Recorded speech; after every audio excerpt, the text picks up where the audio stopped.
This is Car Guys New England, your YouTube channel for anything automotive. This is Jay with Car Guys New England, and still on the topic of lowriders, and one common question that I get from a lot of new guys getting into it is, do I need to reinforce my frame? Let's answer that in detail. So the short answer is yes, you absolutely need to reinforce your frame. But it depends on what you're going to do with the car. Now, if you're just going to lift and lay the car, you're not going to have to do the things that you would have to do if you're going to be three-wheeling or hopping. Now, if you're one of those guys that is like, well, I'm only going to three-wheel it once in a while, or I'm only going to hop it once in a while, well, you're going to have to carry through all the way and make sure that you reinforce the correct stress points on the vehicle. Now, on a lot of GM vehicles, one thing that I'm just going to point out is the rear spring perches off of the rear of the frame.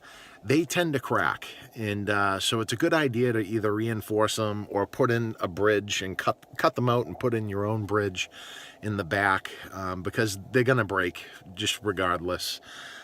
If you are hopping, you are going to need to not only reinforce the bottom of your lower control arms, but also in the top of the frame, the ears that the upper control arm mounts to, you're going to have to reinforce all that area as well. And then if you're getting into three-wheeling, now you're getting into a lot of, the side plating reinforcement, at least over the rear arches, over the axle. And then also in the front, you're going to need to reinforce that as well. But then, you could keep going with it.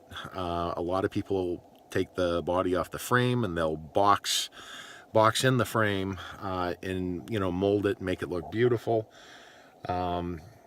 There's just a lot of different things that you can do depending on what you plan on doing with the car. The other thing, too, is the rear axle. The rear axle can actually bend the tubes coming out of the pumpkin, so that's something to be aware of too. So in lowriding, there's really no cheap way out.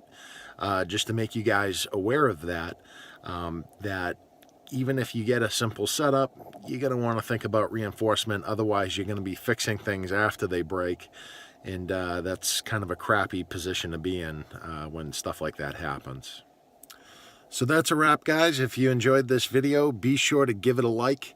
If you have questions or comments, be sure to comment down below, and I'll do my best to get back to you guys. Anyways, if you're not subscribed to the channel, be sure to subscribe. We're trying to mix up the content between lowrider stuff, exotic cars, and a whole bunch of different other things.